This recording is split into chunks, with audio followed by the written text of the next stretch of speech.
샬롬 할렐루야. 히브리서 10장 22절. 우리가 마음에 뿌림을 받아 악한 양심으로부터 벗어나고 몸을 맑은 물로 씻음을 받았으니 참마음과 온전한 믿음으로 하나님께 나아가자. 아멘. 마가복음 16장 17, 18절. 믿는 자들에게는 이런 표적이 따르리니 곧 그들이 내 이름으로 귀신을 쫓아내며 새 방언을 말하며 뱀을 집어 올리며 무슨 독을 마실지라도 해를 받지 아니하며 병든 사람에게 손을 얹은즉 나으리라 하시더라. 아멘. 여기서 무슨 독을 마실지라도 독서를 퍼붓는다 그러잖아요. 독서를 퍼붓는다 그러잖아요. 그러니까 독서를 받으면 이게 굉장한 상처를 받아요. 그 혀 밑에 뭐 독이 있고 뭐 그런 말씀도 있잖아요. 굉장히 상처를 받아요. 그러나 하나님을 믿는 사람이면 이 독을 상대가 쏜다 해도 독의 해를 받지 않는다. 이제 그런 표현도 있을 수 있습니다. 대신에 그러면 이제 마가스 방패를 하나님은 해요 방패시잖아요. 하나님을 믿기 때문에 하나님께서 방패 역할을 해주셨어요. 그러면 누가 가요? 본인한테 돌아가요. 부메랑입니다. 야고보서 4장 또 축복의 말도 그래요. 축복의 말도 내가 축복의 말을 했어요. 아름다운 말을 했어요. 상대가 안 받아. 그럼 나한테 돌아와요. 심은 대로 거두는 거예요. 부메랑이에요. 입니다. 야고보서 4장 11, 12절이요. 형제들아 서로 비방하지 말라. 형제를 비방하는 자나 형제를 판단하는 자는 곧 율법을 비방하고 율법을 판단하는 것이라. 네가 만일 율법을 판단하면 율법의 준행자가 아니요 재판관이로다. 입법자와 재판관은 오직 한 분이시니 능히 구원하시기도 하시며 멸하기도 하시느니라. 너는 누구이기에 이웃을 판단하느냐. 아멘. 참마음과 온전한 믿음을 이루려면 두 번째입니다. 참마음과 온전한 믿음을 이루려면 우선 내 자신이 얼마나 계명들을 지켜 행하며 하나님이 싫어하시는 죄악을 뿌리째 뽑아 버렸는지 점검해 봐야 합니다. 나무의 큰 뿌리를 뽑으면 잔뿌리까지 뽑히듯이 9가지 대표적인 죄성을 버리면 이와 연결된 많은 죄성이 뽑혀 나옵니다. 네 번째, 거짓과 속이는 마음입니다. 어떤 사람은 자신의 공을 드러내고자 없는 일을 있는 것처럼 보고하기도 하고 실적을 보태어 보고하기도 합니다. 또는 자신에게 불리한 일을 줄이거나 없는 것처럼 보고하지요. 이는 거짓과 속이는 마음이 있기 때문입니다. 설령 꾸중을 듣더라도 솔직하게 고백하는 것이 진실입니다. 더구나 교회 목사님들을 속인다면 하나님을 의식하지 않는 모습이지요. 당장은 속아 넘어갔다 해도 결국 시험 환란이 오고 나중에는 더 큰 일도 속이게 됩니다.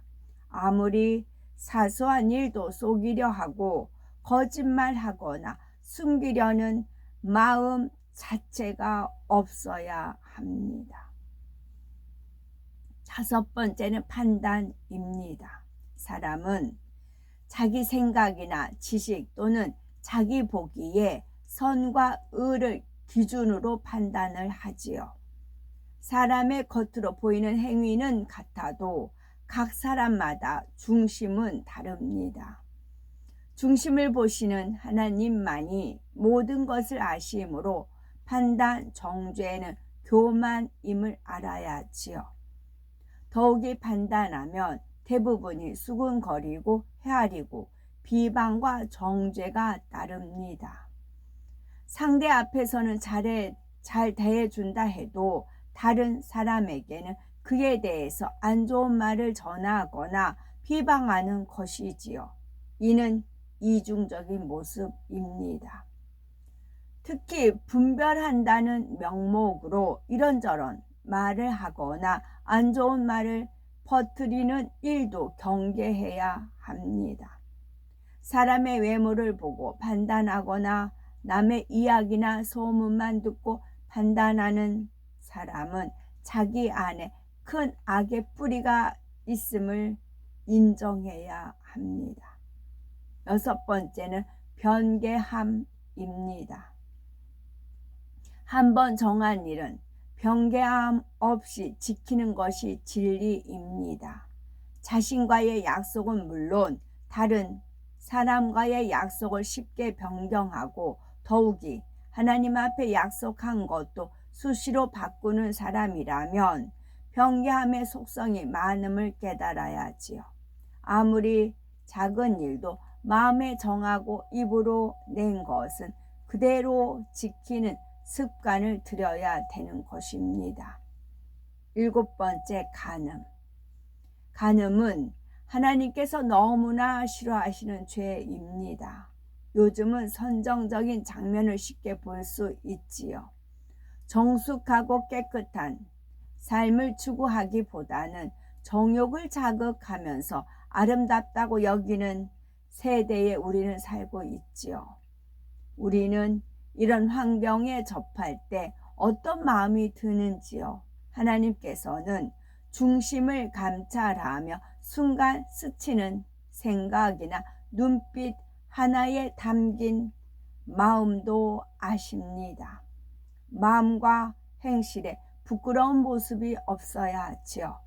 예수님께서는 여자를 보고 음욕을 품는 자마다 마음에 이미 간음했다고 하셨으니 이성을 대할 때 깨끗한 마음으로 대할 수 있어야 합니다.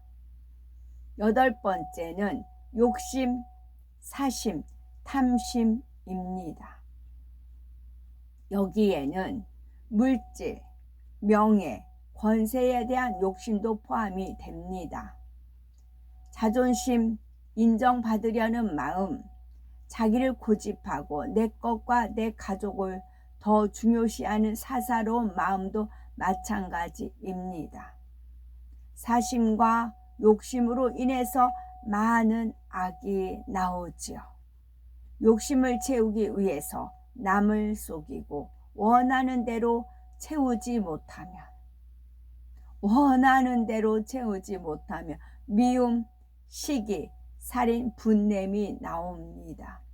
오직 각 사람이 시험을 받는 것은 자기 욕심에 끌려 미혹 때문이니 욕심이 잉태한즉 죄를 낳고 죄가 장성한즉 사망을 낳느니라 했습니다. 정당한 대가를 지불하지 않고 취하려는 마음이나 남의 것이 내 것이 되면 좋겠다는 마음은 없는지 하나님 나라보다 내 유익을 앞세우지는 않는지 점검해 봐야 됩니다. 9번째, 배신. 배신은 변개함이나 간사한 마음과 관련이 있지요. 또 자기 유익을 구하는 마음, 교만 등 여러 악들이 복합적으로 작용해서 배신이라는 악을 낳게 됩니다. 큰 은혜를 받은 사람이 이를 저버리고 배신한다면 더 큰 악이지요. 성경을 보면 하나님의 사람을 배신한 사람과 반대로 하나님의 사람과 끝까지 함께한 사람이 각각 어떤 결말이 이르는지 잘 나옵니다.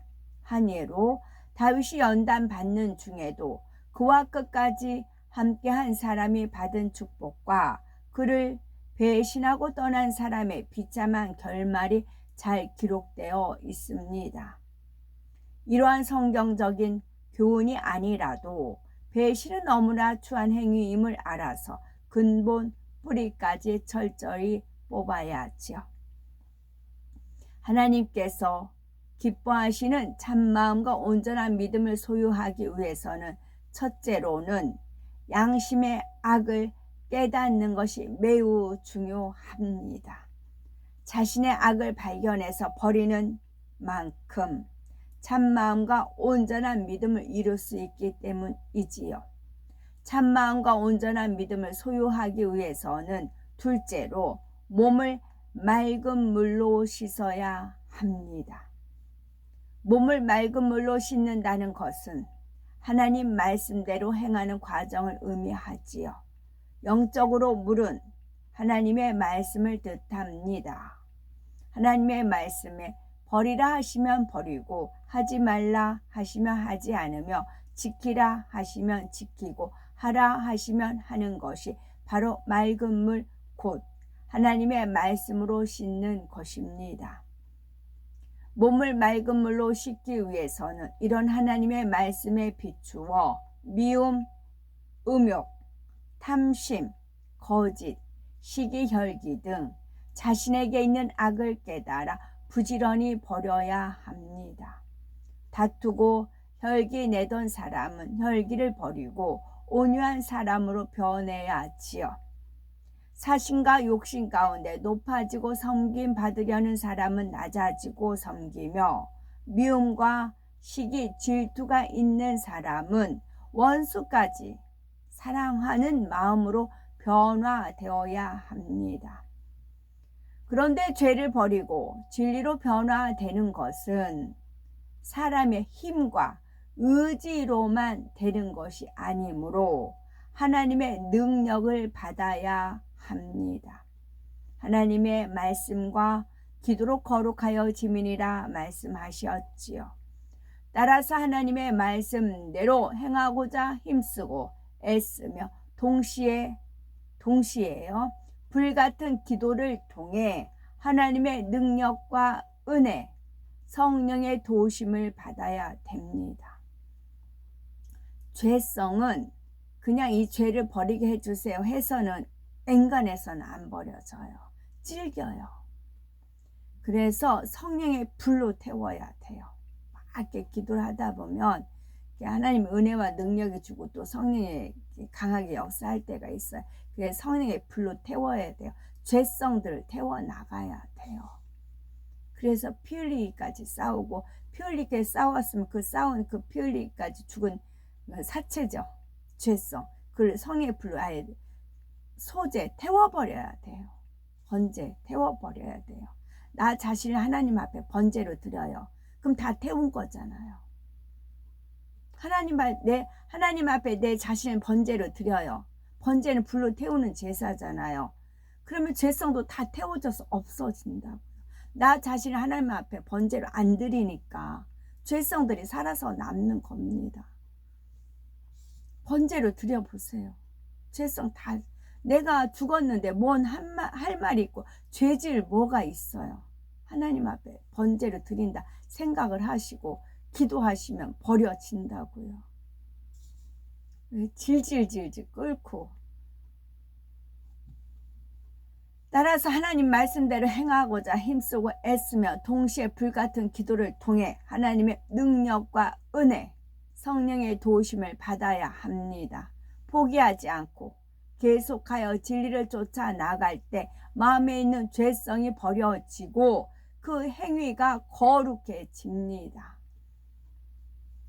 양파를 벗겨도 여전히 남아있는 것 같지만 결국 벗기면 결국 다 벗겨지지요. 마찬가지로 계속 악을 버리고 진리를 행해 나가면 결국은 변화될 수 있습니다.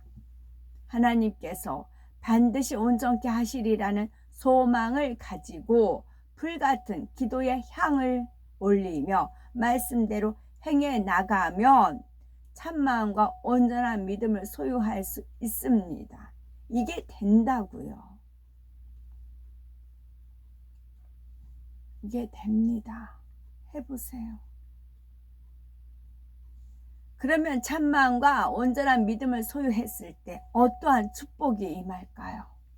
능치 못할 일이 없고 무엇이나 응답받습니다.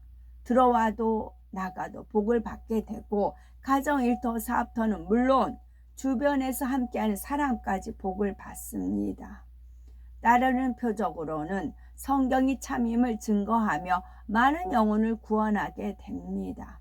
귀신을 쫓아내고 뱀을 집으며 각세 질병을 치료하는 등 표적을 통해 하나님의 말씀이 참임을 확증하여 무수한 사람을 구원하게 되지요.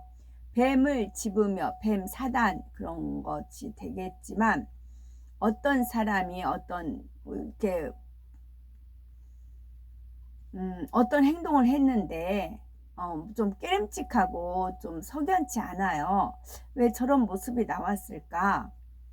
그랬으면 왜 모습이 나왔는지 그 악의 모양이 집어진다고요.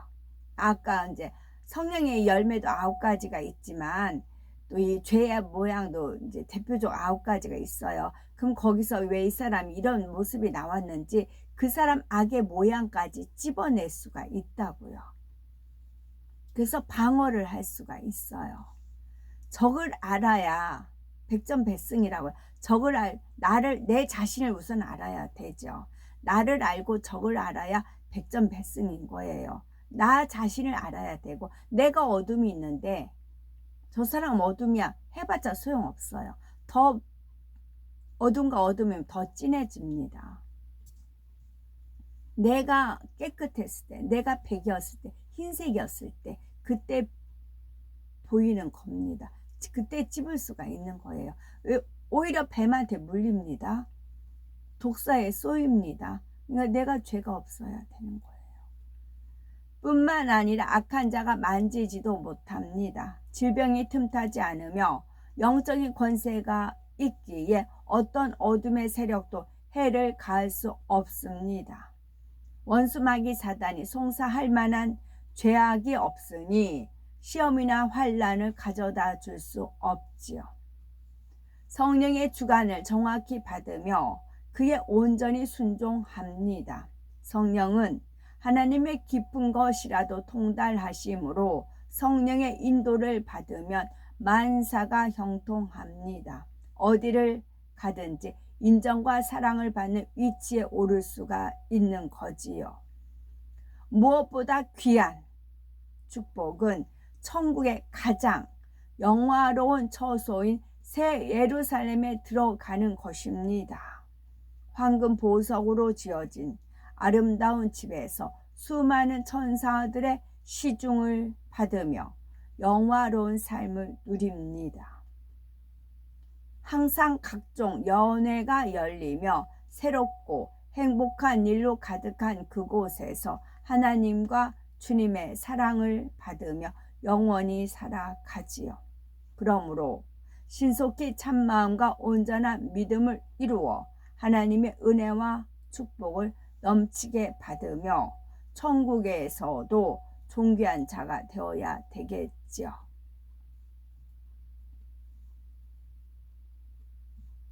믿는 자들에게 따르는 표적 뱀을 짚는다 라는 의미는 뱀은 영적인 의미로 원수마귀 사단을 의미하죠.